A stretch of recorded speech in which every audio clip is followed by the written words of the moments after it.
Oke, halo selamat siang semuanya. Selamat siang teman-teman Arisan Book Club.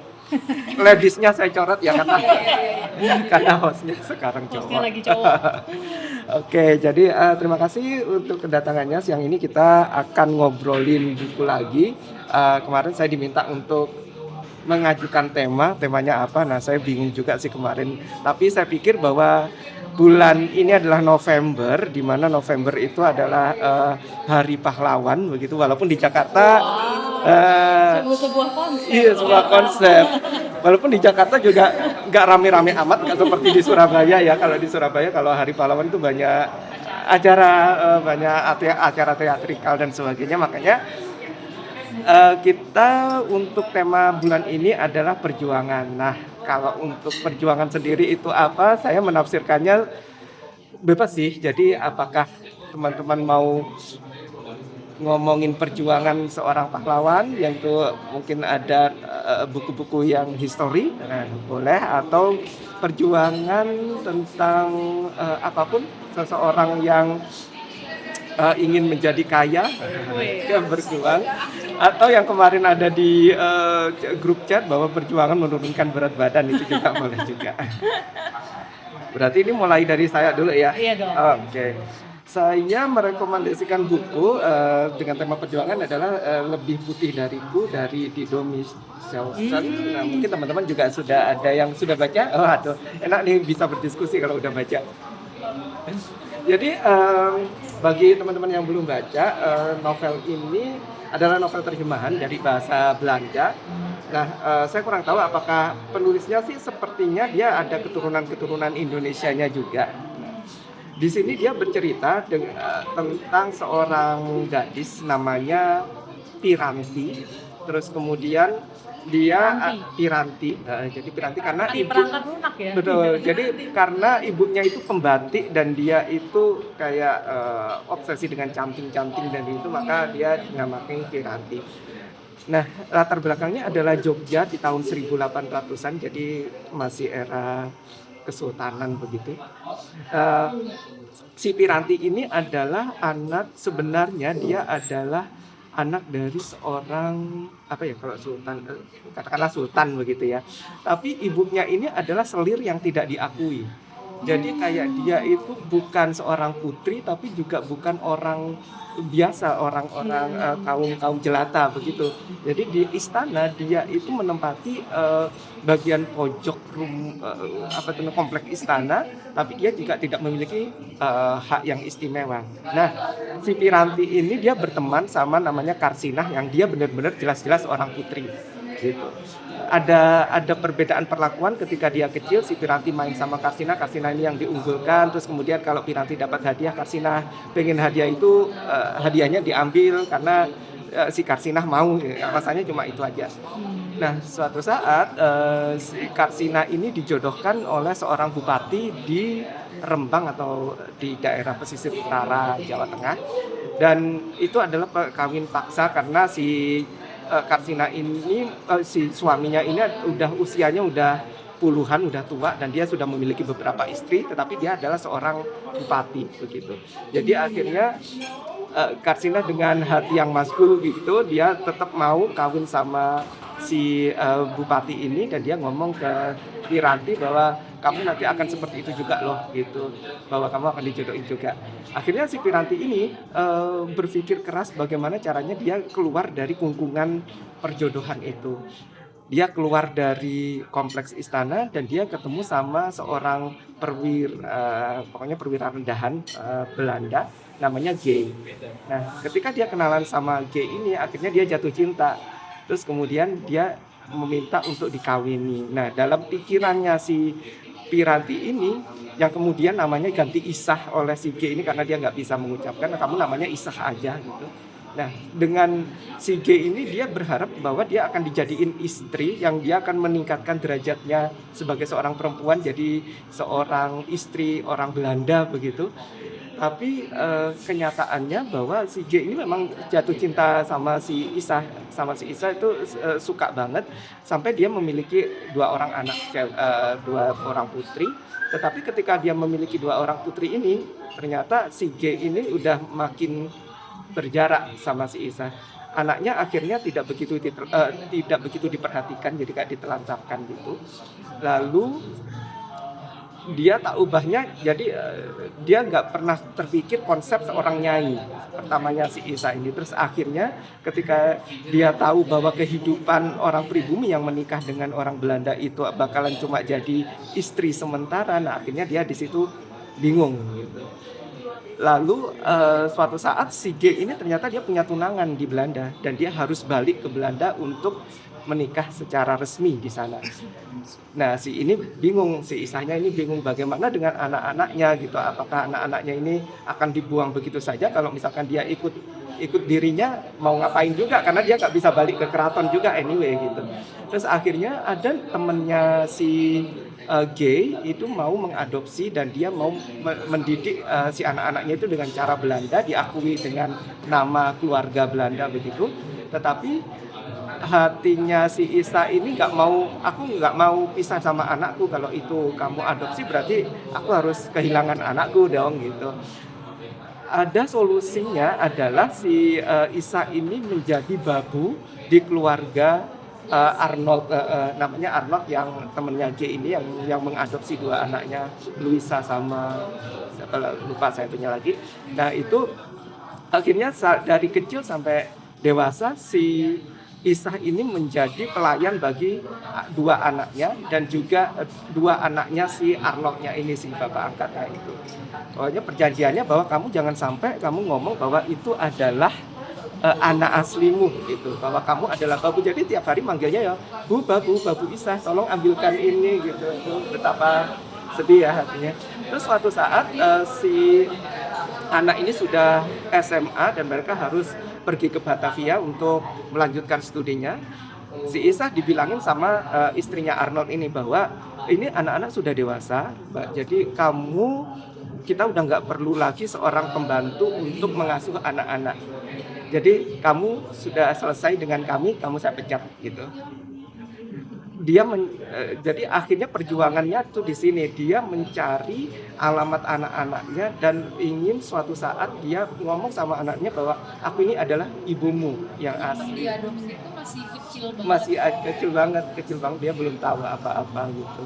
Terus akhirnya dia jadi pembantu lagi di orang Belanda, terus dia mencari ke Batavia, mencari alamat anaknya, nggak pernah ketemu, sampai dia ketemu sama seorang namanya Canting. Canting ini adalah seorang pribumi yang dinikahi oleh orang Belanda, Indo juga orang Belandanya ini, tapi dia hidupnya makmur. Jadi si Canting ini sering beli, jadi si Isa ini kerja di suatu toko sayur, kemudian si Canting sering beli di situ, akhirnya mereka bersahabat. Dan akhirnya karena dia kayak hopeless, tidak ketemu anaknya di mana, si Canting menawarkan bagaimana kalau kisahmu dituliskan saja menjadi sebuah buku agar nanti suatu saat anak-anakmu tahu bahwa kamu adalah ibunya, kamu sudah berjuang sedemikian keras untuk menemukan mereka. Gitu. Ya. Overall seperti itu ceritanya, tapi detailnya menyenangkan sekali. Nggak tahu, ada yang mau baca nggak? Kalau nggak tuh spoil. Berarti ini novel ya? Novel. Based on true story nggak sih? Kayaknya sih enggak. True story ya? Dia waktu pas peluncuran itu kan aku datang tuh. Oh iya, Mas Teguh datang juga tuh waktu itu. Iya, dia minta tanda tangannya kok. Iya. Nah, jadi dia bilang gue ada garis apanya gitu, nextnya atau apa kan yang di slide itu dinyatakan kan Yang memang lagi betul-betul gue jadi ada true story. ada story-nya. Oh. Kan di depan itu ada diceritain ya kalau nggak salah. Iya. Gimana lah gitu. Iya. Oh, gue pikir itu kayak fiksi di dalam fiksi gitu. Oke.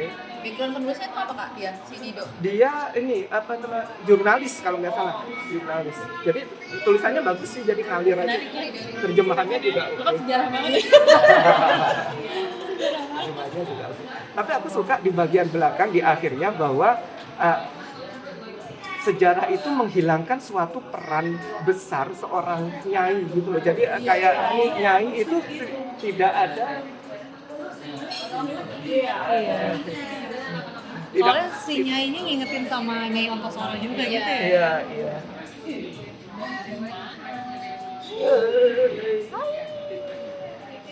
Dia juga pasti lagi.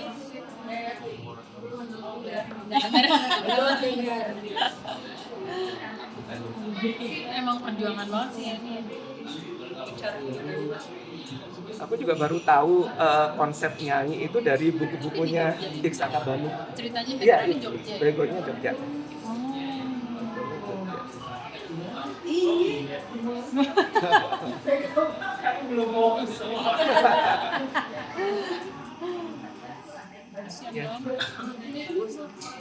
Gak sering lihat sih sebenarnya bukunya Mas Medik. Belum ini ya. Apa di ini ya. Ini beli setelah kita dari Blooks, terus aku sama ada Tugu, di sama enggak yang kayaknya ada kemarin sih. itu? Yang minggu kemarin tuh aku sama Tugu sama Rega ke Pos Santa. Oh. Seperti itu. Apa itu? Stiker. Ini selamat. Ini menarik ya, masuk ke card ya. Langsung ya. Iya. Tapi karena saya tidak tahu bagaimana rasanya punya anak dan aku tidak tahu maksudnya bagaimana melahirkan seorang anak dan kenapa kok dia pengen banget Ketemu anak. ketemu anaknya. Itu mungkin yang cewek mungkin lebih relate aja sih. Baik, berikutnya sesuai kedatangan ya. Sesuai kedatangan. Oke, Kak Asari silakan. Oke, tema perjuangan sebetulnya perjuangan membaca buku untuk Iya, membaca buku untuk topik bulan ini. Wah, Yang pertama ini sebetulnya udah pernah dibahas ya waktu itu kayak di blog sama Kristen. oleh Pak Pendeta kita ya. Ya, lebih senyap dari bisikan. Kalau ini juga perjuangan perempuan dari memperjuangkan untuk menikah beda agama. Terus perjuangan, iya. Terus perjuangan untuk dapat anak. Dan perjuangan mempertahankan keluarga sampai akhirnya mempertahankan hidupnya sendiri. Enggak, bukan sih kayaknya. Kalau Andina kayaknya lebih happy go lucky ya, yang di menua dengan gembira itu. Tapi kalau di sini tuh sedih sih, maksudnya brengsek banget tokoh prianya. Kayak pas baca, ih brengsek banget nih laki gitu. Udah bikin susah, yang nanggung si enggak sih. yang nanggung si Amara ya, siapa namanya? Amara. Agak shockingnya adalah bahwa kena mentalnya sampai sebegitunya, ada attempted suicide. Dia bukan attempted kill, attempted murder ke anaknya. Baby blues gitu. Enggak, bukan baby Apa ya? sendiri kali ya. Kan anaknya udah lumayan gede di sini kan. Waktu proses lahiran kan emang kayak udah mau mati ya kayaknya. Cuman yang pas mereka tuh anaknya digigit tikus kalau nggak salah. Oh iya. Jadinya anaknya digigit tikus, terus karena masuk rumah sakit nggak sengaja. Pokoknya perekonomian jatuh Iya, kan. karena si Tinggal Baron ya, rumah. karena si suami akhirnya jadi yang tadinya rumahnya proper gitu ya, akhirnya pindah ke kos-kos ke kontrakan berapa pintu gitu yang emang ya tidak layak. Dia nggak mau bilang sama ibunya karena kan ibunya yang menentang pernikahannya itu. Ya. Tapi pas anaknya dibawa ke rumah sakit itu udah ada, kalau nggak salah tuh udah ada catatan dari rumah sakit bahwa kalau anak ini berat badannya turun kalau nggak salah ya bakal diambil sama dinas sosial. Nah pas apalagi ada kejadian ini dia kayak merasa kok gagal jadi ibu, terus dia mencoba membunuh anaknya gitu loh. Tapi ketangkep, maksudnya ketahuan pas itu masih di rumah sakit lah, ketahuan, makanya ditelepon ibunya, dia dirawat lah sama ibunya, terus akhirnya ketemu psikiater psikolog juga gitu. Ini sedih sih. Iya benar depresi. Nah kalau yang ini buku lama, Nine Summers 10 Autumns, novel sih. Ini udah ada filmnya kalau nggak salah deh, udah ada filmnya tentang perjuangan ini kayak based on true story-nya dia. Iwan Setiawan, dia itu anak dari Batu yang hidupnya susah banget. Rumahnya benar-benar cuma satu kamar gitu, semen doang, nggak ada tegelnya. Orang bapaknya supir angkot, ibunya ibu rumah tangga yang pokoknya jungkir balik banget secara perekonomian. Dia anak tengah, dari 5 bersaudara, 2 kakaknya cewek, adiknya juga cewek. Dan di buku ini tuh ada perjuangan, dia menceritakan perjuangan dari masing-masing anggota keluarganya, bapaknya gimana, ibunya gimana, kakaknya yang pertama juga akhirnya nggak jadi kuliah karena pas keterima adiknya yang nomor 2 itu yang cewek juga mau masuk Universitas Brawijaya. Nah dia keterima di IPB Statistika. Hidup di Bogor pun juga yang susah banget, ngekosnya juga yang ya paling murah kayaknya gitu kan, sampai ngutang juga. Tapi akhirnya dia keterima kerja di Nielsen Research, ini kan company gitu. Terus dia benar-benar berjuang untuk merubah nasib keluarganya lah. Pas dia dapat gaji pertama ngirim sebagian ke rumah gitu, karena masih ada adiknya juga kan, 2 yang harus dibiayai gitu. Sampai akhirnya dia dapat tawaran kerja ke New York, di Nielsen New York, dan lumayan lama sih, 10 tahun nih di situ. Tapi di sini tuh lucunya dia kayak ngobrol sama sosok anak kecil yang kalau aku simpulkan adalah dirinya pada masa kecil itu. Dia udah ya lonely ya, maksudnya dari hidup di Batu sama keluarga, dan mereka kan erat banget, pindah Bogor terus pindah Jakarta, pindah New York gitu. Ya tapi di sini sih memang benar-benar perjuangan dia mengubah hidupnya sih kerasa banget sih.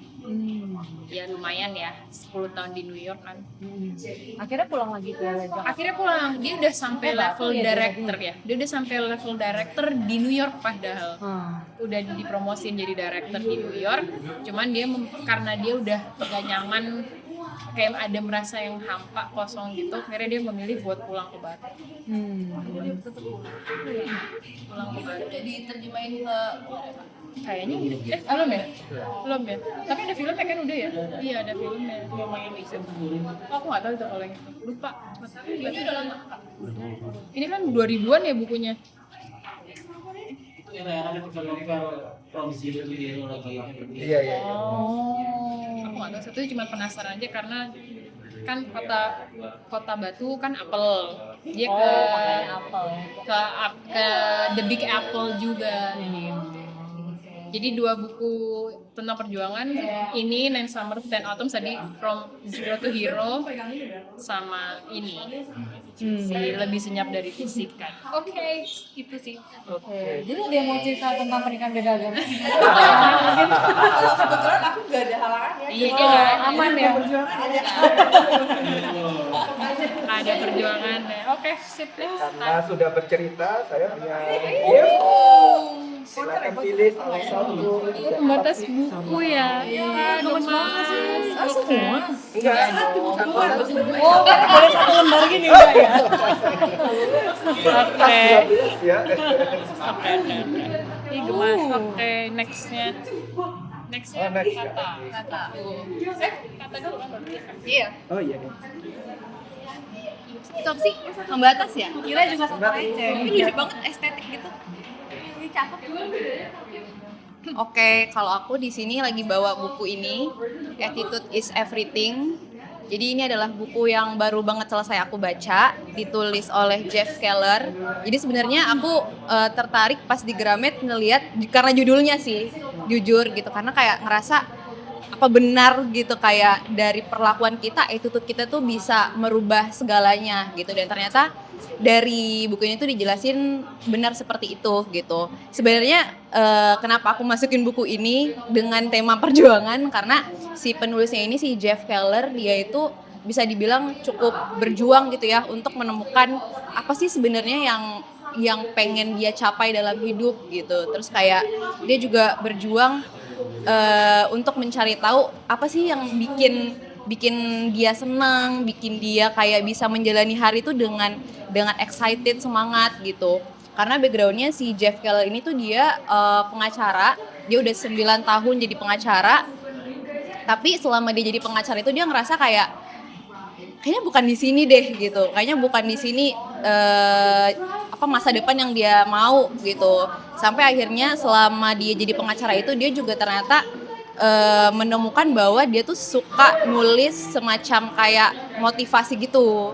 dia sering nulis kayak gitu, tapi dia masih nge-keep itu buat dirinya sendiri gitu. Sampai akhirnya dia coba untuk publikasiin istilahnya kayak artikel motivasinya dia itu, dan ternyata banyak yang suka dan banyak yang baca gitu. Makanya sampai dia akhirnya berjuang untuk gimana caranya dia bisa banting setir jadi si motivator ini gitu.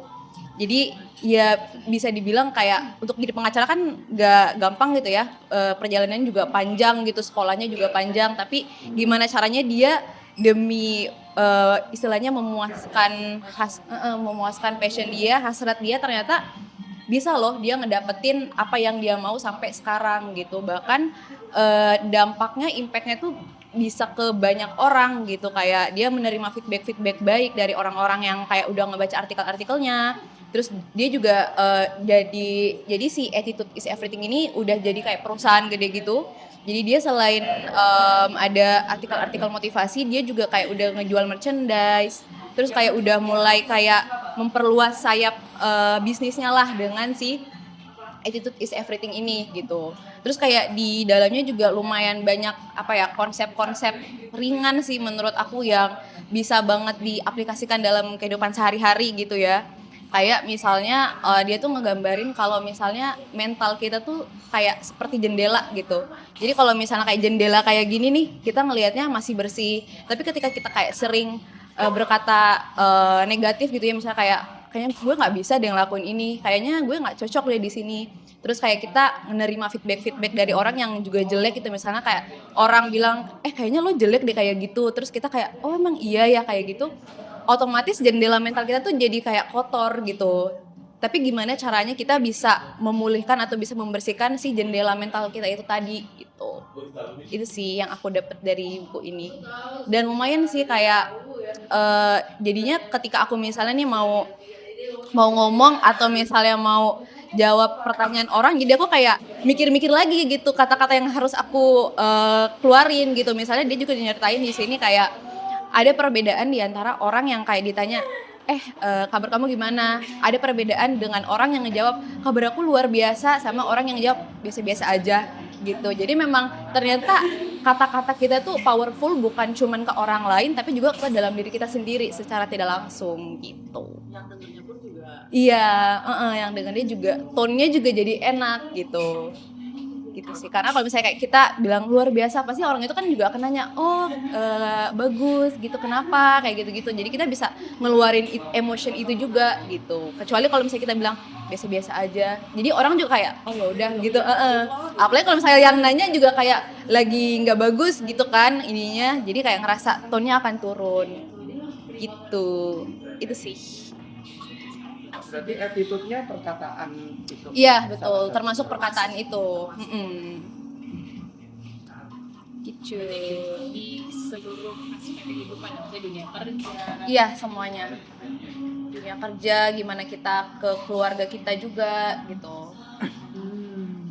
Siapa yang harus baca buku ini? Kan kamu sudah baca. Kan contohnya kan kayaknya lebih udah fresh loh. Kayak maksudnya ini apply untuk semua usia gitu. Karena kan kalau first thing that comes up di aku ya Attitude is Everything, jadi mau kasih nih ke Gen Z Sebagai yang sering berhadapan ya. selalu bertemu dengan Gen Z gitu. Terus yang juga kaum privilege. Makanya maksudnya apakah ini ada spesifik target audiensnya kah membacanya atau enggak? Kalau menurut aku sih semuanya masih masuk sih Kak gitu, karena kan maksudnya kalaupun misalnya kita udah early 30-an gitu ya, tapi ya nggak ada salahnya gitu kita tahu konsep-konsep yang ada di sini gitu, karena kan maksudnya attitude itu akan kita bawa sampai kapanpun gitu kan, perlakuan kita ke segala umur juga akan kita bawa sampai kapanpun. Jadi menurut aku bisa buat semua sih. Nah ini kan yang perkataannya, selain perkataan cara bersikap apa coba di sini di Apa ya? bagi language yang Gesture juga termasuk sih. Gesture saat kita misalnya ngomong ke orang gitu. misalnya kayak kalau misalnya ada orang yang lagi ngomong, gimana caranya kita bisa kayak em, perhatiin gitu. Karena kan maksudnya kalau misalnya kayak ada orang yang ngomong tapi kita cuek gitu, misalnya ngelihat ke orang lain, atau misalnya ada teman kita lain yang datang dan kita ngelihat yang situ, pasti kan kayak orang yang lagi ngomong itu akan ngerasa nggak enak gitu tadi kan.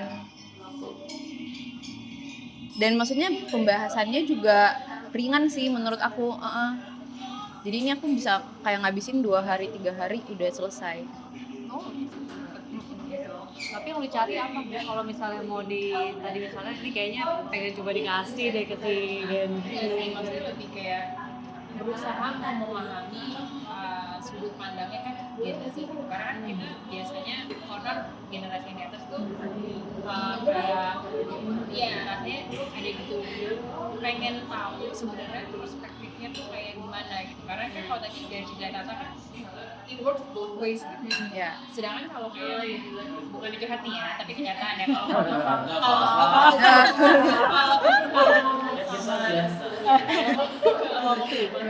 sama mahasiswa di kampus tempat aku bekerja gitu ya, kita udah berusaha pakai tone yang positif gitu ya, terus dengan treatment yang memang ini layanan yang mereka bisa dapatkan, tapi yang mereka balikin ke kita itu tuh like the total opposite gitu. Makanya maksudnya kayak apakah benar ketika kitanya sudah positif orang lain kan merespon positif gitu kan. Kalau tadi kan harapannya kan gitu ya Taya. Iya, betul. Kitanya ngomong, kita ubah tone kita supaya orang terimanya positif juga, kitanya juga jadi lebih positif. Tapi kayak pengen dipaham juga gitu. Jadi kalau kitanya udah positif tapi orang lain tuh negatif tuh Feedbacknya iya, gitu ya. gitu kan. Itu tuh gimana gitu, karena ya tadi karena mungkin posisiku kan adalah pelayan ya tanda kutip gitu, memberikan layanan dan mereka merasa quote and quote lagi ya membayar gitu kan.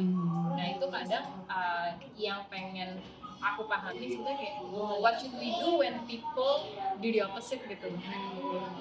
Apakah kita dan sampai mana kita bisa tetap positif gitu, karena kan kadang ada fase nih kita kan selesai. Iya, betul. Kan maksudnya ya cuman itu balik lagi sebenarnya juga dari rumah sih gitu. Sebenarnya kan upbringingnya kayak gimana itu sebenarnya kenapa tadi langsung kepikir wah ini pengen baca gitu kalau ke Gen Z, karena itu maksudnya ya sesimpel kayak udah tulisan knock and wait gitu ya, knock sebentar belum kita buka gitu gitu loh. Ya. Betul.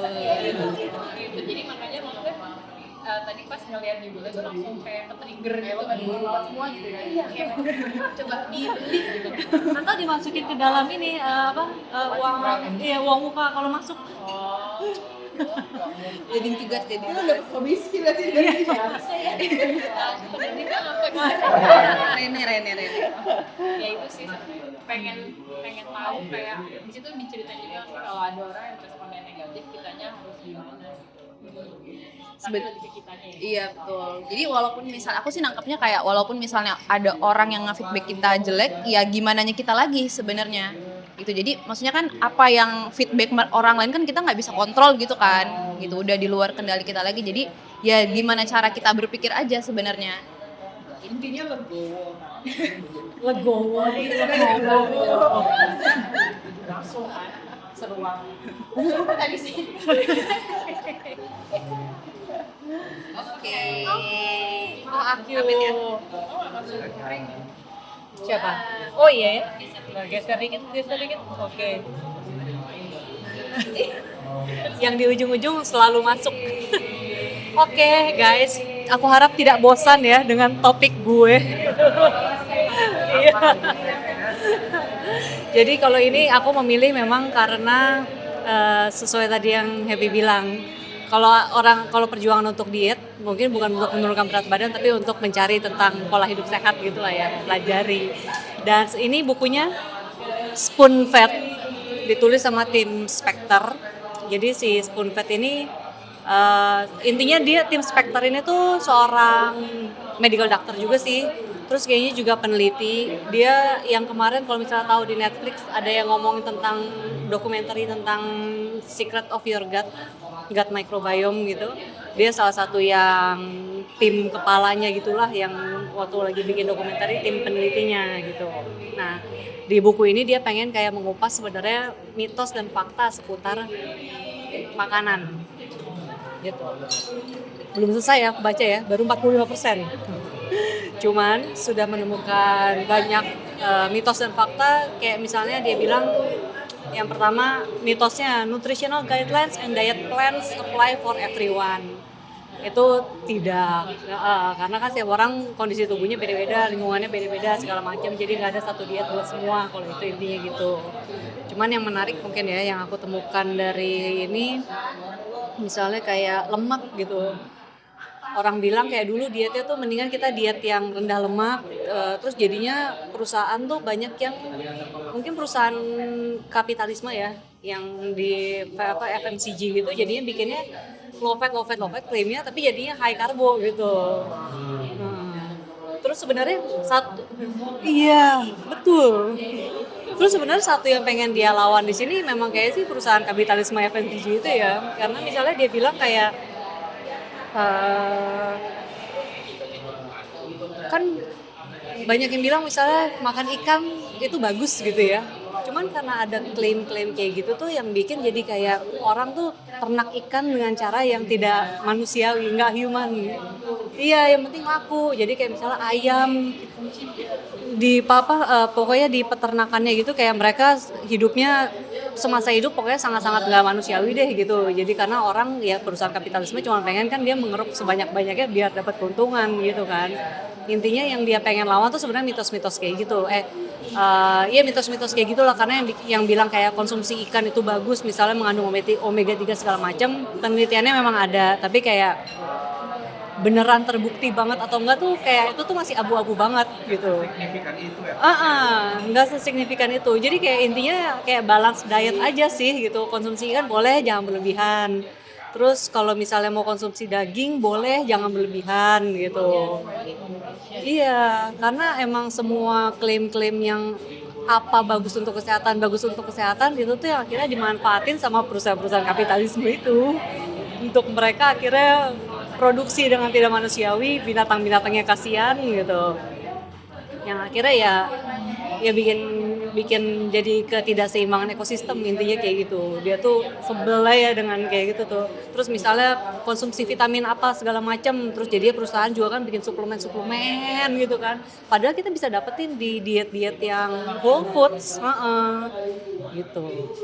Itu sih yang aku temukan ya dari si Spoon Fed ini. Tapi baru 45% baca, jadi makanya belum selesai karena ternyata lumayan tebel bukunya. Aku nggak tahu. Jadi ini Iya. perjuangan untuk meluruskan pola pikir manusia terhadap Betul, terhadap gitu ya? terhadap nutrisi, terhadap diet, terhadap makanan gitu. Karena banyak mitos-mitos yang dulu beredar, sekarang tuh kayak udah nggak valid sebenarnya. Kayak gitu. Tentu. Belum tentu, benar. Kayaknya seimbang atau apa, pola gizi udah nggak 4 sehat 5 sempurna lagi. Apa? Harusnya seimbang ya. Iya.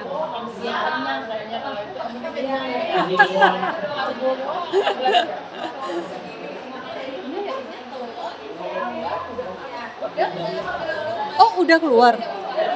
Udah bagi-bagi. Oh, Aku nggak tahu deh spesifik pola makan. oh, yang stainless. Oh iya? Hah, serius? Ada yang nggak ada lauk?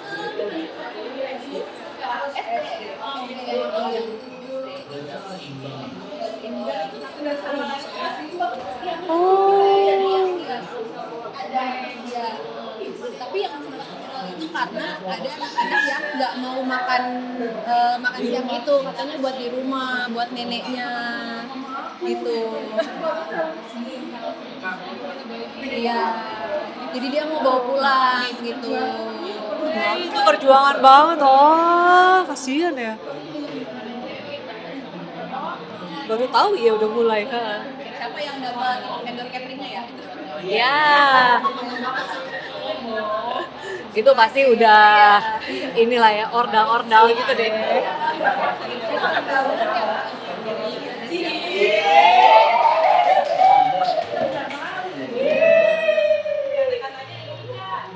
Giliran aku ya?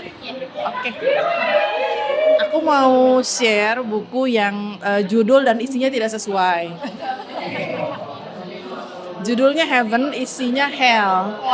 Gitu. Bener kan? Gimana tuh? Nah, jadi buku Heaven ini isinya tuh pedih banget. Isinya tentang bullying. Tapi bullying bukan yang sebatas hanya ngejek nama bokap gitu ya. Tapi ini benar-benar yang main fisik banget gitu. Jadi ini anak SMA, ada 2 anak SMA, 1 cowok, 1 cewek gitu ya. Yang 1 cowok ini dibully hanya karena matanya tuh juling. Sampai dia tuh dijuluki, namanya tuh dikasih namanya tuh Lonpari. Lonpari itu di Jepangnya ada nggak sih? Iya.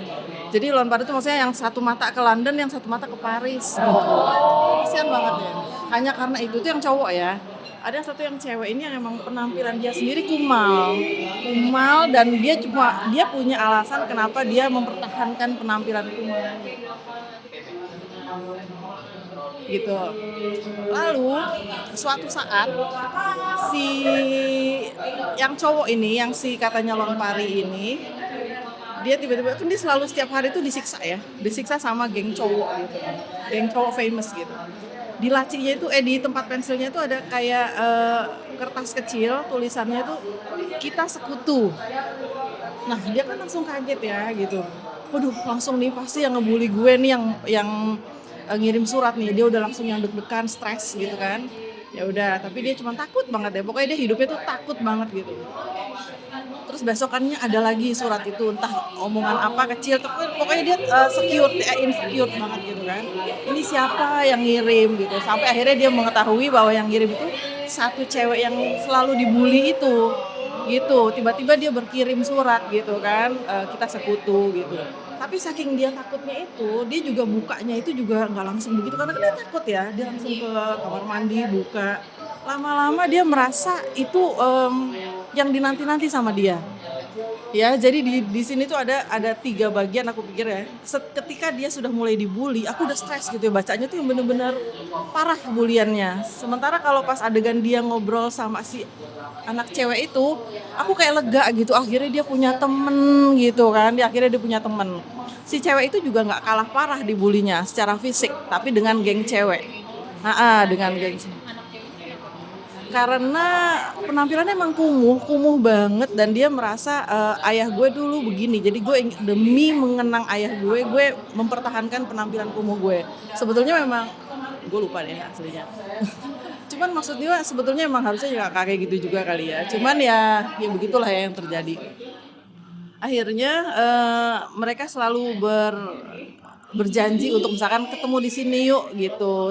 Nah itu tuh bagian-bagian yang mereka berbincang itu aku sangat lega bacanya karena ya Allah akhirnya nih cowok punya teman gitu ya. Ngobrol langsung. Pertama kali ketemu dia ketakutan banget kan, janjian di taman pertama kali ketemu gitu ya. Dia udah takut banget, gue datang apa enggak gitu. Ketika dia lihat itu ada anak cewek gitu. Pas ceweknya itu balik badan, itu kan yang di sekolah juga yang suka dibully tapi cewek gitu kan. Ngobrol tuh juga si ceweknya ini lucunya. Bagian yang aku suka dari sini adalah si cewek ini sangat dewasa. Jadi walaupun dia dibully parah, dia selalu yang menenangkan cowok itu. Kita nggak apa-apa dibully, kita tuh begini. Pokoknya perkataannya selalu positif. Sampai si cowok ini yang ya udah deh jadinya dia ada temen. Yang lebih menghangatkannya adalah di rumah itu dia seperti kita selalu tahu ya cerita bulian yang lainnya adalah dia tidak pernah cerita sama ibunya. Ya di rumah itu kayaknya dia selayaknya dengan ya nggak ada apa-apa gitu. Dan ibunya ini juga bukan ibu kandung, ibu sambung. Tapi dia itu ibunya juga sangat sayang gitu loh, Red. Jadi yang benar ibu tiri. Maksudnya mau ngerawat dia aja udah alhamdulillah gitu ibaratnya gitu ya. Pokoknya benar-benar kamu gimana ulangannya gitu-gitu deh pokoknya. Dan di sini tuh buliannya tuh ya misalkan kayak kapur dimasukin ke ujung ke dalam hidung. Lalu kapur yang satu lagi kan ada 3 kapur, yang 2 masuk hidung, yang satu lagi suruh makan. Jadi tuh cowok. Lalu tuh pokoknya lu harus kunyah ya sampai telan gitu. Nanti ketika dia beneran muntah, ketika dia muntah, makan muntahannya. Jadi tuh bener-bener yang sedemikian yang sampai parah banget pokoknya. Sampai yang atau enggak dimasukin ke dalam loker kamar mandi, pokoknya lo gigit kain pel, terus pokoknya nahan pipis sampai nggak boleh keluar. Pokoknya kalau nih kain pel jatuh, ya lo bakalan begitu lagi apa gimana lah gitu. Pokoknya dan itu bukan yang terparah ya, yang terparah tuh ada ntar dia dijadikan kayak sepak bola gitu badannya gitu. Jadi aku pikir yang aku sayangkan adalah di sini tidak ada peran sekolah. Peran sekolah tuh misalnya nggak ada kelihatan sekolah tuh tahu atau apa gitu, nggak ada. Nah, kalau setahu aku pihak sekolah tuh ada 2. Kadang yang satu benar-benar melindungi, yang satu karena jaga nama jadinya nggak kenapa-napa misalkan gitu ya. Gitu. Nah, begitu ya. Ini guru BK Ota ya. Nah, anak sama. Semenjak mereka saling kenal, mereka tuh jadi saling gak tega kan. Kalau misalkan si cewek itu lagi dibully tuh sama geng cewek gitu ya. Dia tuh yang gue mau ngelihat gak tega, takutnya dia merasa malu. Tapi cewek itu lebih berani dari dia karena cewek itu benar-benar yang cuek aja, gue mau lo bully terserah gitu. Jadi ketika ketemu mereka tuh udah benar-benar gak ada ngomongin bulian sama sekali. Mereka tuh ngomong selayaknya saling menguatkan. Nah, iya, kalau yang cewek geng cewek, yang cowok geng cowok gitu. Lebih parah yang bulian yang cowok. Cowok di sini parah, cewek nggak begitu kelihatan parah. Tapi diliatin di ending itu bener-bener mereka tuh kayak yang bener-bener disatuin dalam artian, ayo lo kan ngebela dia, lo kan sekutu nih, gitu-gitu deh. Pokoknya sampai aku bacanya, iya pokoknya kelihatan otomatis jadinya gitu.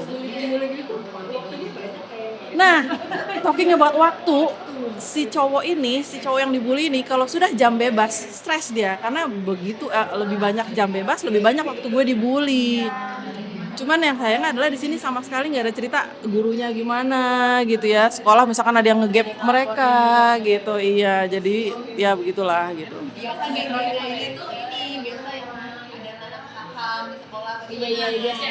Mungkin. Jadi dia nggak mungkin ini ya, dia pokoknya nggak mungkin privilege. Nah, kenapa Heaven? Heaven ini adalah suatu saat mereka janjian ke Museum Seni Rupa, lalu di dalamnya itu ada lukisan yang buat si cewek ini dia sebut judulnya Heaven, padahal aslinya juga enggak. Nah, di situ ntar si cewek ini ngomongnya filosofis banget untuk umur SMA. Jadi kadang ada yang review nggak enak gitu. Alah mana mungkin gitu ya, cuman it happens kalau menurut aku gitu kan, karena kan pengalaman tuh beda-beda ya gitu kan. Kenapa orang udah dibully ngomongnya bisa sefilosofis itu gitu, itu yang aku suka. Pokoknya nih bukunya bener-bener heart wrenching banget deh. Sampai akhir sih geng-gengnya ini dia nggak ada Hukuman, nggak ada, karena nggak ada itu. Cuman terakhir itu bener-bener yang kasian gitu ya, sampai yang ada celananya dibuka apa gitu-gitu ya, tapi ada si cewek itu ada di situ. Pokoknya aku bener-bener yang ini tuh yang gemes gitu, bacanya stres sendiri gitu. Heaven yang isinya hell gitu. Heaven and Ini lebih berasa heart wrenchingnya karena punya anak juga yang pasti. Kadang ini di luar konteks ya. Anakku misalkan pernah cerita, aku mau tiba-tiba mau pindah sekolah, nggak mau tahu gitu. Kenapa dek? Karena dia baru masuk sekolah. Habis teman-teman deketin aku pas pelajaran bahasa Inggris doang ini gitu misalkan gitu. Itu aja kita udah yang ya Allah, ya ampun gimana gitu ya. Tapi begitu dia udah adjust sama temennya enak, gimana yang begini gitu pasti. Cuman untungnya kan dia tidak memperlihatkan ke ibunya ya gitu. Sekian. Sedih banget ini aku kuliah yang pertama ya. Yang kedua masih SMP. Tapi aman dari Aman. Ya itu dia pokoknya juga menanamkan kalian whatever happens ibu ya, cerita ke ibu ya gitu. Sekecil apapun itu cerita ke ibu ya gitu. Jadinya kita cari solusi bareng-bareng. Even kalau kamu bersalah pun tau ibu gitu, aku kan nggak mungkin marahin kamu gitu, dan aku pantang marahin kecuali benar-benar fatal kali ya. Jadinya yang penting komunikasi itu dulu deh. Ketika komunikasi lo lancar, nyuri hati sama kayak guru ya. Guru kalau udah bisa nyuri hati muridnya, pasti dia juga mau belajar. Kalau enggak kan Ini terjemahannya baru ya? dicetak tahun pokoknya nih Rebecca Ota yang ituin. Kayaknya dia 2000. Ya, baru kan? 2000 ya. Gitu. Bahasanya terjemahannya. Iya, Bu Rebecca Ota. Anak lo. Ngejemahin murah kami. Rebecca Ota punya nih. Oh iya, kayaknya. Iya.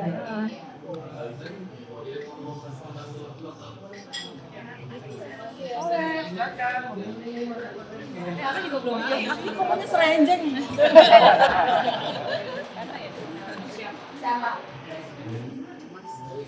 Dipilih.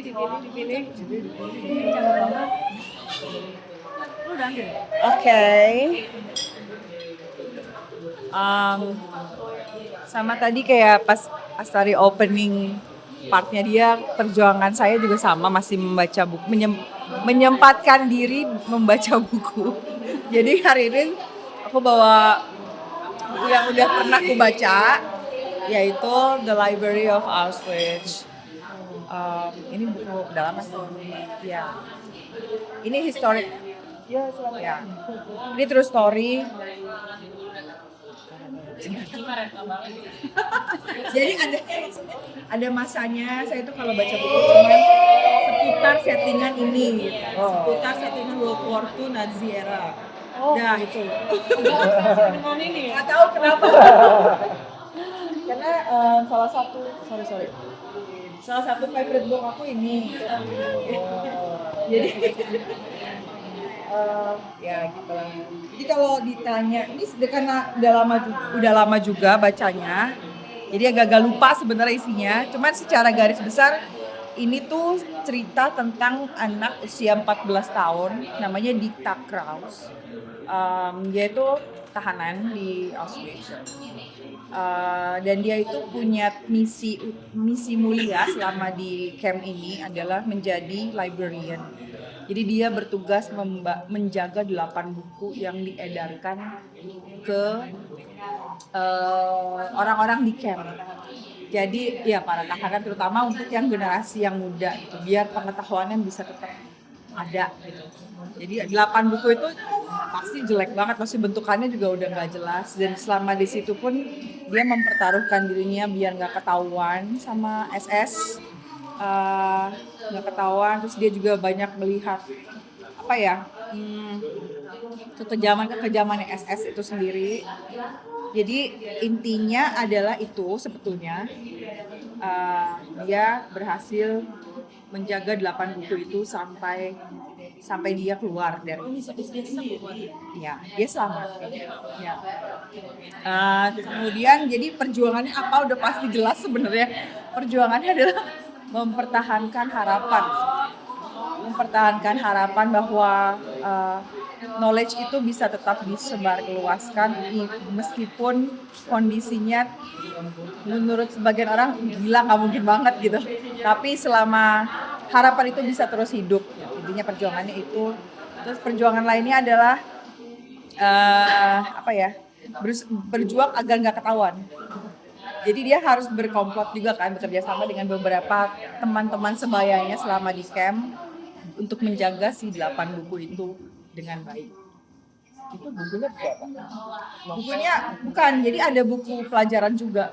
Jadi nggak cuma novel, jadi 14 tahun waktu dia 14. Teenager ya, hitungannya masih dia teenager. Ya ini kisahnya. Dan tulisannya ini bentuknya novel atau Historical fiction jadinya. Jatuhnya seperti ya, tapi based on true story. Ada nggak contoh satu yang kendalanya dia gitu yang betapa susah perjuangan dia? Waktu itu dia sempat ada di situasi di mana dulu kan dokter-dokter SS itu kan suka bikin percobaan ya. Percobaan yang misalnya kayak anak twins gitu diperiksa, tapi diperiksanya secara tidak tidak manusiawi lagi ambil. Pokoknya dijadiin bahan percuma tuh dia pernah ada di situasi mengetahui hal itu, tapi dia tetap harus jaga itu buku biar gimana, jaga itu buku biar nggak direbut karena dia kayak posisinya tuh dekat dengan orang-orang yang sedang diteliti itu. Jadi itu kan cukup riskan gitu. Jadi pas lama baca ini terus terang aja aku pegang. Tapi ini buat aku pas baca ini tuh nggak butuh waktu lama sebenarnya karena kayak ini banget, tune in banget gitu loh. Jadi kayak nggak mau lepas gitu ya. Bahasanya enak juga. Dan ya itu tadi karena saya lagi obses sama Auschwitz saat itu, jadi saya buka tulis si anak itu tokoh Tapi di sini namanya bukan Dita. Dita. Ini kan penulisnya si Antonio. Ini based on si Dita ini. Oh, jadi di situ juga tokohnya Dita. Iya. POV-nya Dita. Iya, betul. Kirain namanya nama ganti. Iya, Dita. Iya. Dia umur 14 tahun. Tapi di ceritanya tuh di campnya itu dia cuma dengan teman-teman seusianya aja. Enggak, dia menjalani hidup seperti biasa kayak berkali pagi mesti bangun yang gitu kayak Tapi gitu. maksudnya di camp itu berarti seumuran aja atau ada juga? Enggak, kalau di Auschwitz kan campnya tuh nggak dipecah berdasarkan umur kan. Memang satu perempuan, camp laki-laki, camp laki-laki. Tapi ada penyiksaan-penyiksaan sih. Oh iya. Jadi bacanya itu kayak triggering. Gitu. Menarik. Yang buku kedua kan ya ini pasti udah tahu lah ya. Kan ya aku baru mulai baca. Ya. Ya ini jelas sekali perjuangan. Berjuang untuk hidup kalau. Dan lewat jalur pendidikan ya buat anak-anak di gimana dia garis.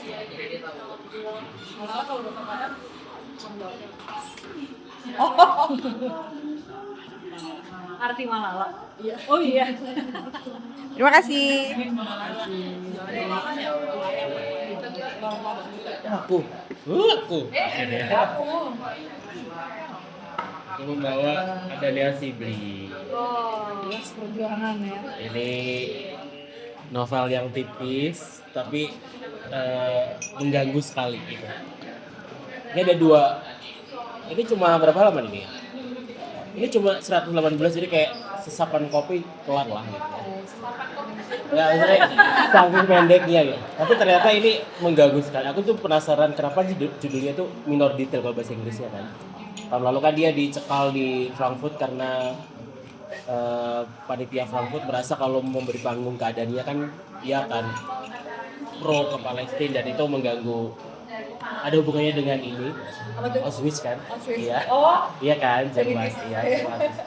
Nah, tapi kemudian justru mendapat panggung internasional, kemudian dirayakan banyak penulis dan yang lainnya. Nah, aku selalu penasaran, kenapa kok judulnya minor detail? Nggak segamblang kayak Susan Abdul Hawa yang bikin judul gitu. Nah, ternyata yang ini penafsiranku aja sih, juga kayak gitu.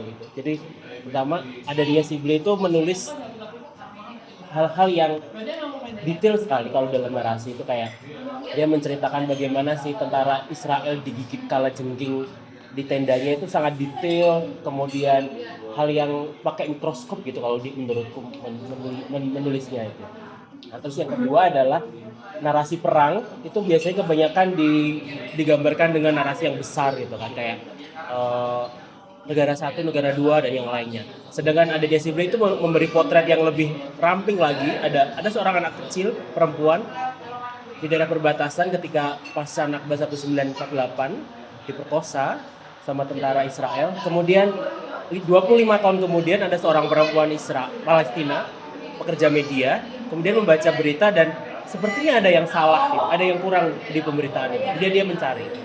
Jadi bukan narasi besar yang diceritakan Adania, tapi memotret ini loh ada yang lebih kecil, lebih personal, dan itu lebih menurutku lebih, kalau kayak luka itu siletnya tuh lebih tajam gitu. Iya. Nah, yang seru ini ada dua sudut penceritaan. Yang pertama sudut penceritaan tentara. Jadi bagian satu itu ditulis oleh POV tentara Israel. Komandan di tepi perbatasan antara Mesir gitu ketika pasca Nakba. Ya kemudian dia tiap hari bercerita kayak dia harus melihat apa ya apa istilahnya kalau keliling polisi patroli astaga otak aku hilang patroli, kemudian tiba-tiba ada tawanan gadis Palestina, kemudian proses pemerkosaannya gitu. Tapi tidak detail sih, tidak. Cuma yang aku sangat anjir ini orang jahat banget itu adalah jadi dari pangkat bawah sampai pangkat atas itu semua ingin mencicipi perempuan ini. Jadi ada bagian dia memberi hari ini untuk yang pangkatnya ini, selanjutnya ini. Sebelum ketika perempuan itu nanti diambil si komandan itu di campnya sendiri. Jadi sebegitu detailnya proses pemerkosaan gitu. Tipis banget. Nah. Kemudian 25 tahun kemudian di bagian kedua ini pro-nya perempuan Palestina. Jadi sudah Nakba udah selesai, Israel sudah menguasai beberapa Palestina. Si perempuan ini suatu hari menemukan berita pemerkosaan 25 tahun yang lalu. Kenapa ini spesial bagi POV kedua? Karena peristiwa kejadian itu adalah sesuai dengan hari lahirnya. Jadi kayak, oh berarti aku lahir ketika perempuan itu diperkosa gitu, dan dibunuh. Jadi kayak dia punya keterikatan secara tidak langsung emosional. Jadi tapi sepertinya dari potongan berita ini ada yang kurang deh. Karena cuma diberitakan kayak ada perempuan diperkosa, dibunuh doang. Tidak ada detail yang lain. Si perempuan ini mencoba untuk aku harus mencari tahu. Mulailah semuanya. Jadi dia pinjam mobil karena dia harus ke Israel kan. Mencari tahu di pusat arsip tentara, berita-berita koran dan segala macam. Dia mencari arsip semuanya. Mulai karena kan orang Palestina itu pinjam mobil untuk ke Israel ternyata susah.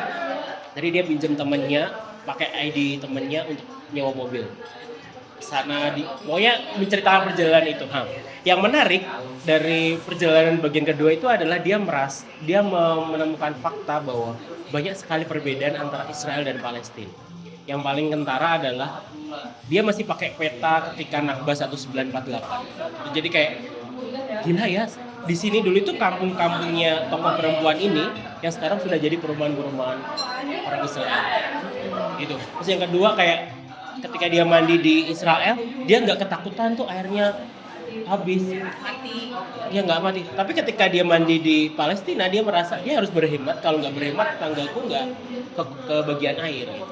Dan detail-detail kecil dan perbandingan kecil lah itulah yang menurutku menguatkan judulnya dan membuatnya tadi kayak seperti silat kalau kita dipotong-potong kecil itu kayak semakin perihnya terasa.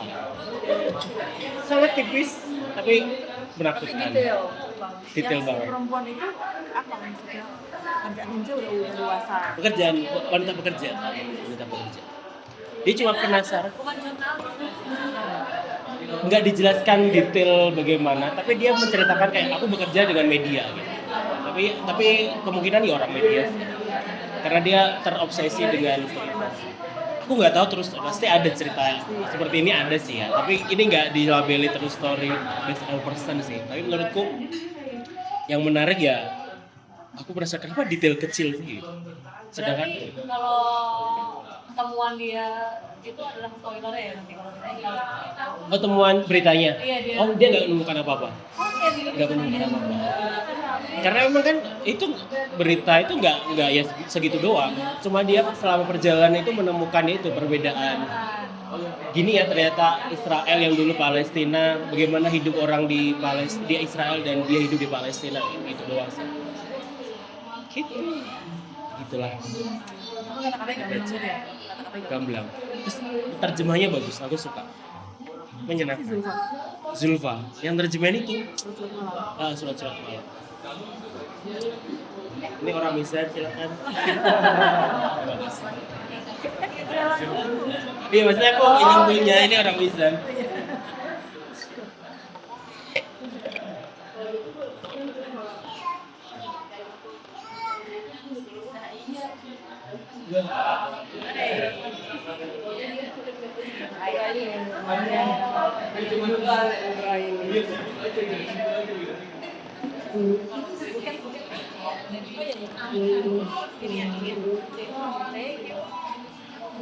Aku bawa ini guru Aini dari Andrea Hirata.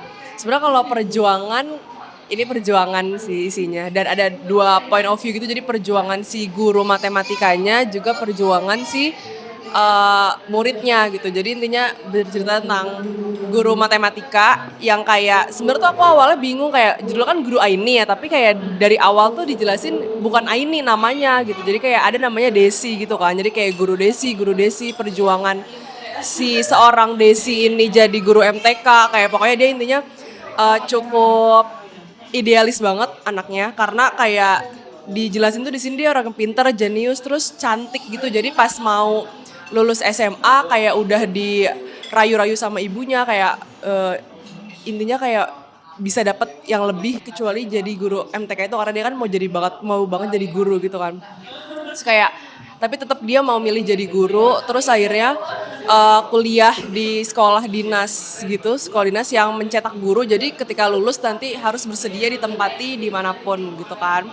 Terus akhirnya dia dapat pas lulus, dia tuh lulusan terbaik dan punya privilege buat milih tempat dinasnya, tapi kayak nggak apa-apa dia ikut undian aja, jadi kayak tetap ngundi tempat. Terus sebenarnya tuh dia dapat awalnya tempat yang oke, maksudnya kayak di pusat kota, terus juga akses kemana-mana gampang.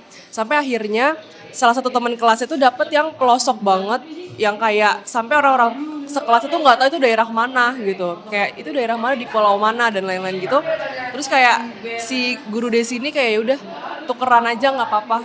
Karena dia emang semau itu ngajar di pelosok yang kayak gitu-gitu. Akhirnya ya udah dia pergi ke tempat itu 7 hari perjalanan dan itu tuh udah sampai kayak naik mobil, naik kapal, naik apa sampai kayak di momen pulau terakhir dia tuh mabok laut kan. Pas di pulau terakhir sebelum ke pulau yang dia pengabdian ini udah dibilangin kayak ini tuh lagi ada ombak besar gitu-gitu. Jadi kayak orang-orang yang awak kapal aja nggak berani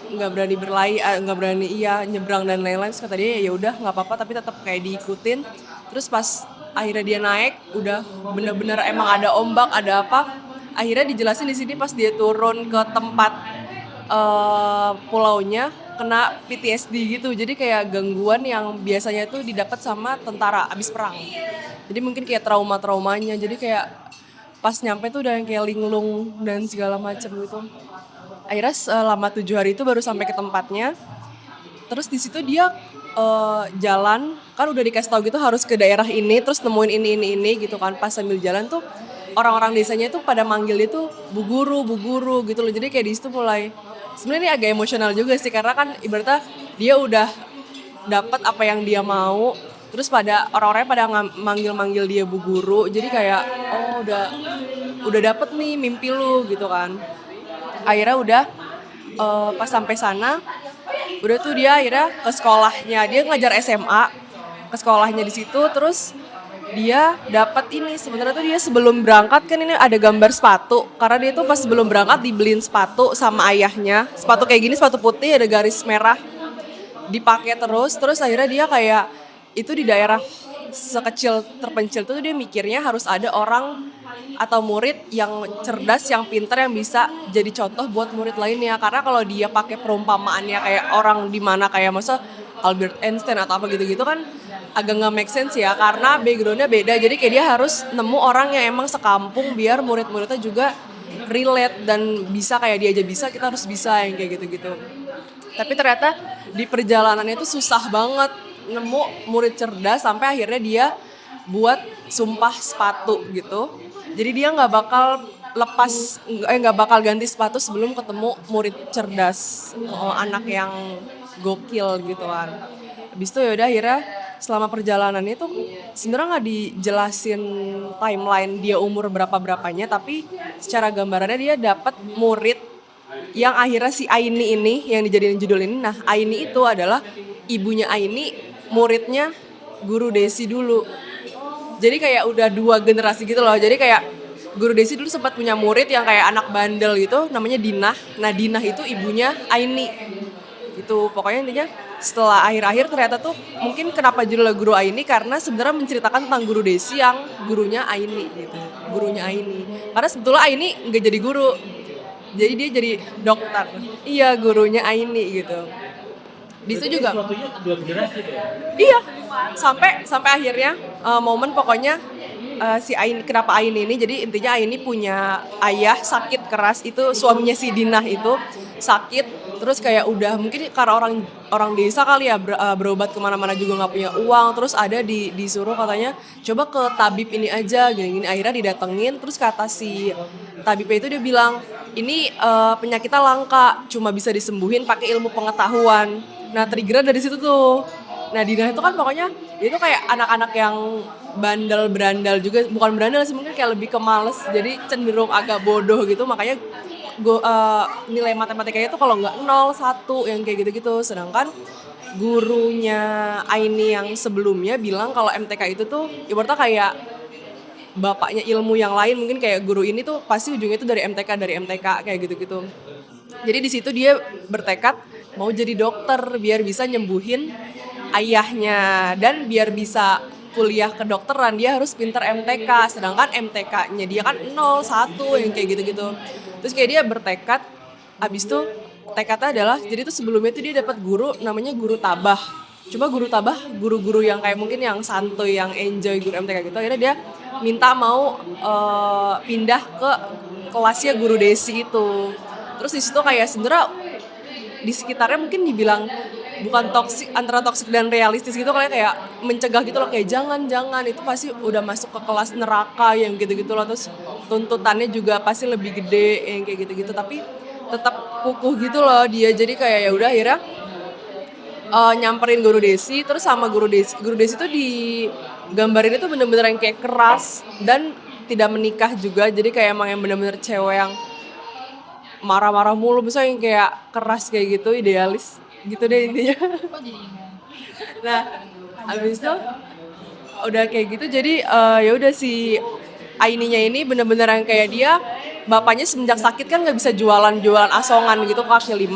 Akhirnya dia gantiin, abis pulang sekolah jualan dulu baru ke rumah guru Desi yang bener-bener seperjuangan itu, karena dia tuh dimasukin kayak mungkin aljabar, algoritma gitu itu nggak masuk, bener-bener yang kayak sampai kalau misalkan minggu depan pas ujian minggu depan masih nilainya 0 atau 1 keluar ya gitu. Sedangkan si Aini ini tuh wataknya tuh yang kayak emang gigih dan gak punya malu juga gitu loh. Mungkin kan kalau orang-orang digambarin tuh di situ misalkan murid di kelasnya kalau ada siapa yang mau nanya itu ya udah diem aja atau apa, tapi itu dia bener-bener yang kayak nggak tau malu sampai kayak materi mungkin yang materi SMP yang orang-orang kayak iyalah pakai ditanya gitu.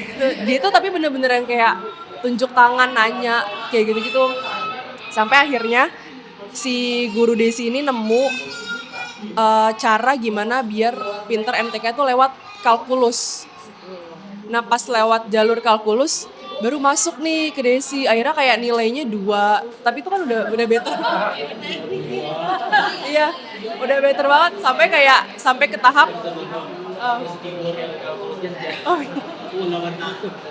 sampai kayak ke momen nilainya tuh 4. Itu udah keren banget. Jadi kayak si guru Desinya nelfon orang tuanya kayak karena cerita gitu kan, kayak inget gak murid yang kepala batu dan segala macam gitu-gitu, dia sekarang nilainya 4, itu seneng banget kan. Tapi di situ mamanya kayak bukannya dulu kalau kita sekolah nilai 4 tuh malah jelek banget, nilai merah gitu-gitu. Terus intinya pokoknya better lah nilai matematikanya sampai ke bisa di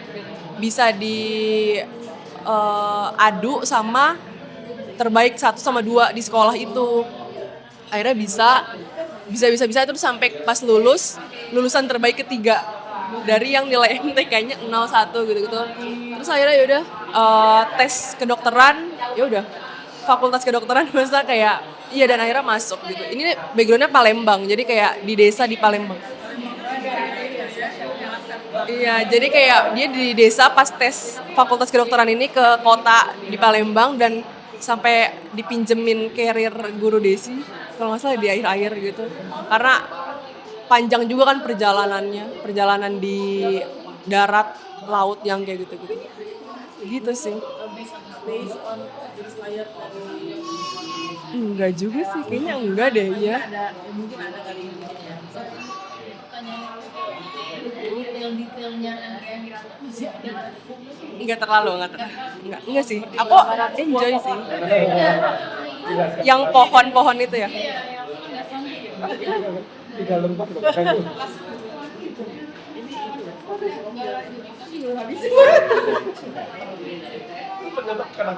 2020? 20 udah lama. Itu udah lama nggak baca dari 2020.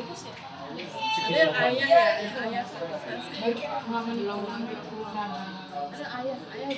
itu ya ayah lumayan sih masih nggak betul. Kalau yang detail dengan misalkan ombaknya berbulu. Enggak. Berontak, Matematikanya enggak. Matematikanya bukan rumus, maksudnya istilah-istilah sih.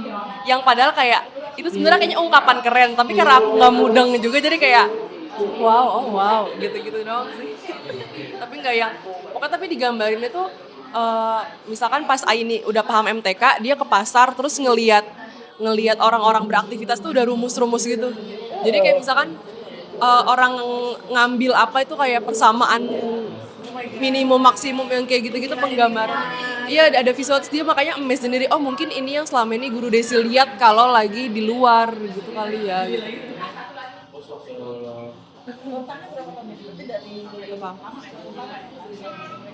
Iya karena pas Guru Desi pertama banget masuk ke datang itu si Aini masih kelas 3 SD. Iya, lumayan. Iya, karena orang tua Aini pun muridnya gitu. Iya berarti udah. Apa terserah sepatunya itu? Iya.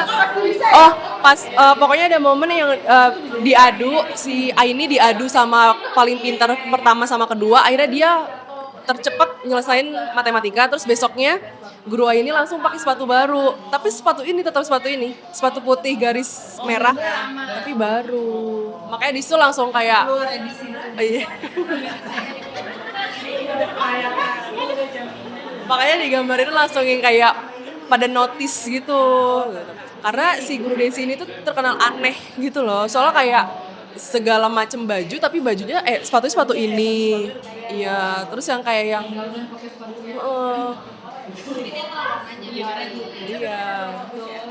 Iya. Gitu deh. Sudah.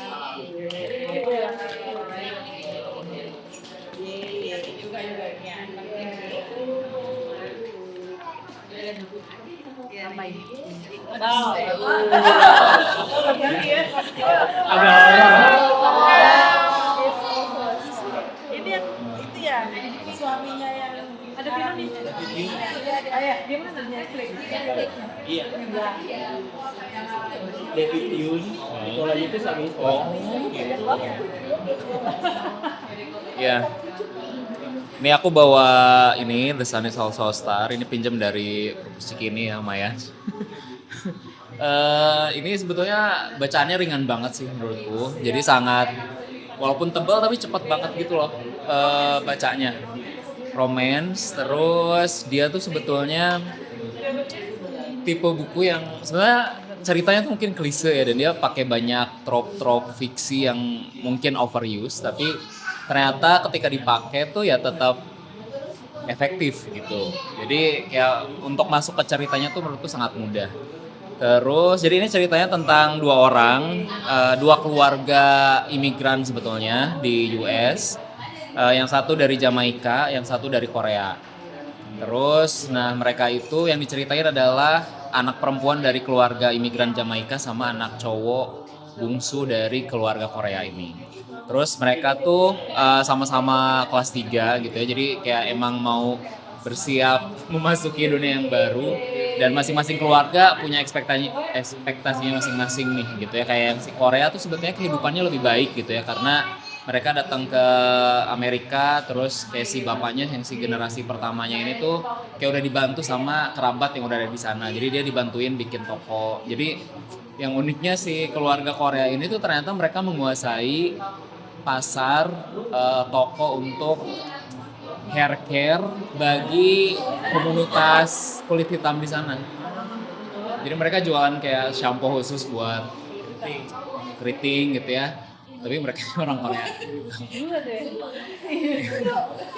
Gitu. Jadi mereka sebenarnya secara ekonomi tuh lebih settle gitu ya. Cuman ya akhirnya mereka juga jadi punya ekspektasi yang lebih ke anak-anaknya untuk settle secara ekonomi juga. Nah, mereka tuh punya 2 anak. Yang satu tuh kayak tipikal, sebetulnya dia anak yang pinter, teladan gitu ya. Kalau sekolah nilainya bagus. Terus dia udah kuliah ceritanya di sini, tapi tiba-tiba tuh dia nilainya turun, terus banyak masalah dan lain-lain, sehingga akhirnya si ekspektasi tadi jadi dipindahin ke anak yang kedua, karena kakaknya udah bermasalah nih ternyata nih gitu, jadi kamu yang ketempuhan. Nah si anak ini tuh dia diceritain lagi mau masuk ke salah satu universitas Ivy League lah yang dipilihin sama si keluarganya dengan tujuan nanti supaya kamu bisa jadi dokter gitu. Nah sedangkan si anak cowok ini tuh suka nulis puisi, dia mau jadi dokter. Iya kan? Sebenarnya kayak halnya tipikal banget gitu, tapi jadi mudah untuk dibaca. Nah ini tuh yang unik lagi adalah ini ceritanya sebenarnya settingnya cuma 1 hari doang. Cuma 1 hari aja ada gitu. Makanya jadi tebal. Nah ngejar waktu yang ngejar waktu itu sebetulnya si ceweknya, karena iya jadi bapaknya itu dia datang ke Amerika tuh sebetulnya dia pengen masuk Broadway. Dia pengen jadi aktor karena waktu di Jamaika tuh dia aktor yang hebat sebetulnya gitu ya, di stage tuh orang-orang terpukau lah lihat dia. Makanya dia pikir kayaknya dia bisa nih gitu ya ke Amerika dan jadi aktor seperti impiannya dia. Cuman ternyata selama bertahun-tahun tuh nggak tercapai.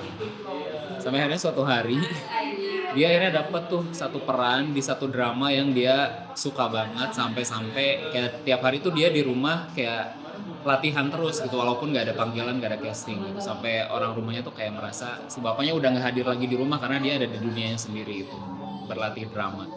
Ternyata dia panggil, terus dia dapat lah gitu ya kesempatan untuk tampil. Terus dia ngundang keluarganya kan. Anaknya datang, anak yang cewek ini sama adiknya datang. Terus di situ tuh dia kayak melihat bahwa ya emang si bapaknya tuh seberbakat itu sebetulnya. Cuman sayangnya dia nggak dapat kesempatan aja. Nah terus si bapaknya tuh seneng banget malam itu. Terus kalau nggak salah dia minum-minum atau apalah gitu. Pokoknya intinya dia diberhentiin sama polisi. Terus dia karena senang, terus akhirnya dia malah kayak kehilangan kontrol itu, dia malah cerita bahwa dia itu kayak malam ini tuh tercapai karena dia datang ke Amerika sebagai imigran gelap. Jadi dia malah membongkar rahasia dia sendiri. Nah akhirnya ya udah diproses, dia harus deportasi. Nah ini tuh terjadi di hari ketika jam 10 malam atau jam berapanya tuh si ceweknya udah harus terbang, udah harus deportasi gitu. Nah terus ya ini sebenarnya klise banget tapi ya menarik sih untuk dibaca gitu ya. Jadi kayak 2 orang ini, kayak 2 remaja yang sama-sama hidupnya akan berubah. Si cowok tuh kan lebih ke kayak gue sebenarnya nggak mau nih gitu melawan ini, dia pengen melakukan hal yang lain tapi dia nggak berani gitu ya. Selama ini dia selalu jadi anak yang nurut karena tahu bahwa bapaknya dan ibunya membangun kehidupan di Amerika juga gak mudah gitu ya, jadi dia selalu ada perasaan seperti itu. Sedangkan si ceweknya juga sama gitu, dia gak mau nih kayak harus meninggalkan kehidupannya dia gara-gara kesalahan bapaknya. Nah terus karena banyak kebetulan di sana sini akhirnya mereka ketemu. Jadi ya, kebetulan banget lah, pokoknya di sini semestanya baik banget lah gitu. Jadi ngasih banyak kebetulan. Jadi kayak si cowoknya itu kan dia mau berangkat jadi dia itu ceritanya mau ketemu sama salah satu alumni si kampusnya untuk kayak minta tips apalah gitu ya, wawancara gitu katanya. Jadi dia naik kereta, terus di kereta itu tiba-tiba keretanya ada masalah, terus masinisnya itu tiba-tiba ceramah gitu. Katanya kamu harus mulai melihat tanda-tanda dari semesta. Harus kamu melihat tanda-tanda dari semesta, coba ikuti gitu. Nah terus si cowok ini, oh ya udah deh gue cobain gitu ya. Nah terus dia kan turun dari situ, terus aku lupa, oh si ceweknya itu dia kan lagi joget-joget gitu, dia suka musik si ceweknya, jadi dia lagi asik joget sendiri di tengah keramaian dekat stasiun. Terus dia pakai kaos tulisannya tuh Deus Ex Machina. Itu. Terus dia bilang, jangan-jangan ini tanda dari Tuhan gitu. Terus akhirnya dia ikutin tuh ceweknya sampai akhirnya kenalan apa segala macem. Ya, gitu. Intinya gitulah intinya ya. Jadi ceritanya itu mereka ya seperti biasa, mereka jatuh cinta tapi udah tahu ya di akhirnya nih ceweknya mungkin nggak akan tinggal di situ gitu. Jadi dari awalnya si ceweknya nggak mau dekat karena tahu dia harus pergi, sampai akhirnya dia juga sama-sama aduh secinta itu gitu ya. Bucin ya dalam waktu. Iya.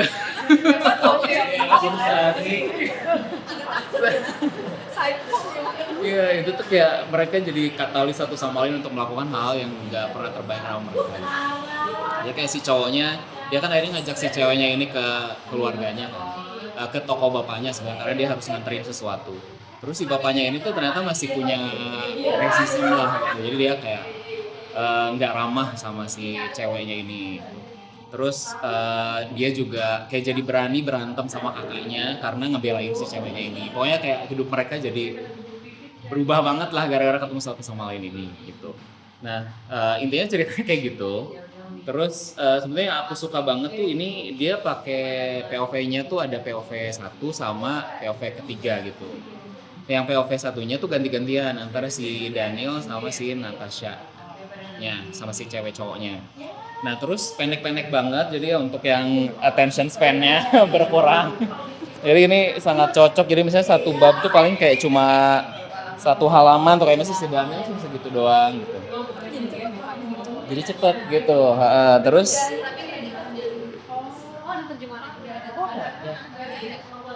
nah terus kayak ini mungkin dia karena cewek cowok ya walaupun yang suka nulis puisi si Daniel tapi maksudnya narasinya tuh selalu lebih pendek daripada Natasha-nya. Mungkin karena stereotip cewek cowok aku juga ngerti ya. Jadi padahal maksudnya si Natasha tuh di sini ceritanya dia sangat into science banget. Jadi kayak makanya dia nggak percaya cinta apa segala macam gitu. Gitu. Terus dia juga cukup playful gitu. Jadi misalnya dia tiba-tiba ngejelasin soal sejarah apa gitu yang berkaitan sama Jamaika atau berkaitan sama Korea.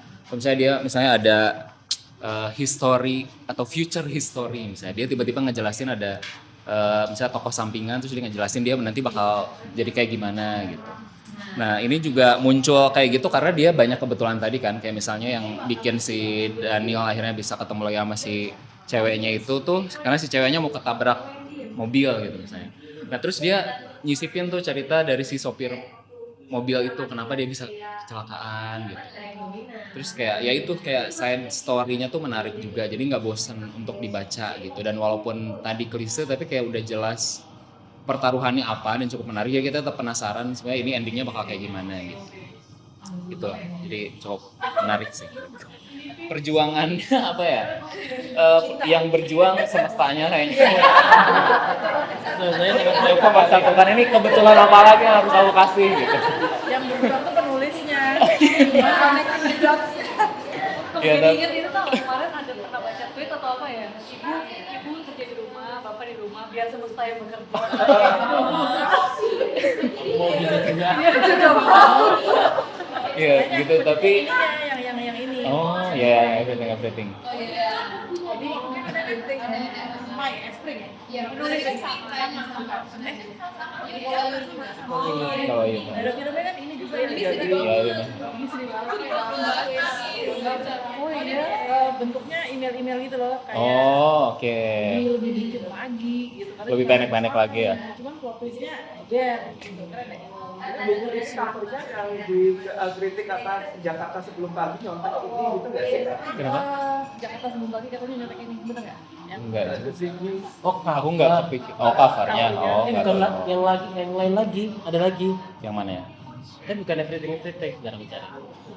Yo yang dulu ini kamu Iya yang gitu itu ya. yang waktu awal itu. Ini yang bang lagi ya.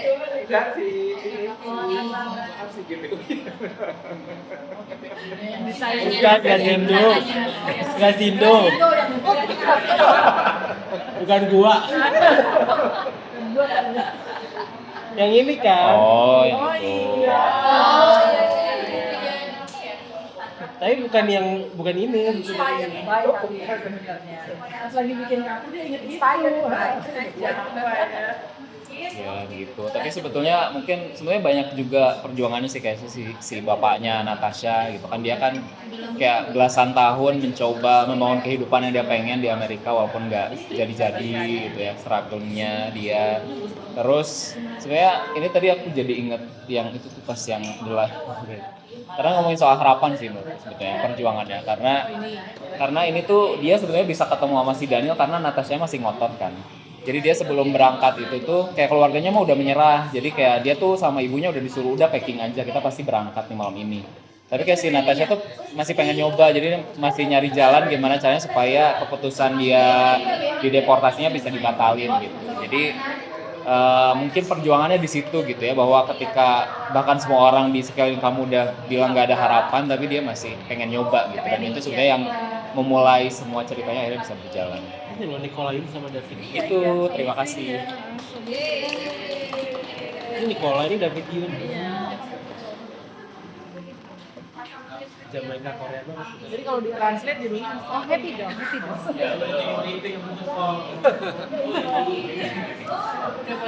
Udah mulai mendung ya. Terima kasih teman-teman sudah bercerita tentang buku yang telah dibaca masing-masing. Bukunya keren-keren. Dan juga banyak perjuangan-perjuangan di bacaan-bacaan kita. Dan semoga juga perjuangan-perjuangan kita juga berhasil nantinya ya. Amin. Baik, sekali lagi terima kasih. Untuk selanjutnya apakah kita akan undi siapa yang akan Iya. BKP Bella ya. Tar dulu ya. Oh, Belum dimasukin oke. namanya. Belum dimasukin.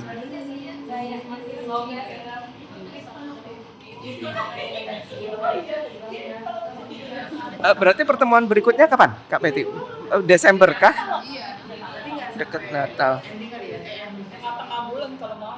Iya, kalau bisa soalnya tanggal 21 saya sudah mudik. Tanggal 21 sudah mudik. Oh. Is, Ya kalau enggak kayak Januari aja, Pak. Iya. Januari boleh. Iya. Iya.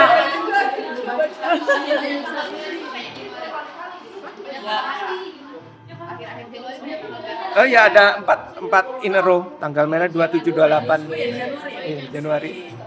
Oh ya udah, akhir Januari aja ya. Siapa yang belum kebagian?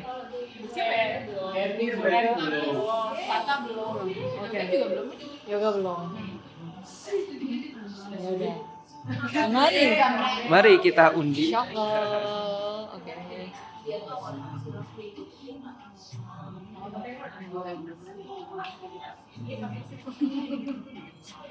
Yoga. Kak Yoga. BKP Bella ya berarti. Bella dulu. Oke, baik. Terima kasih teman-teman. Sampai ketemu di bulan Januari. Januari.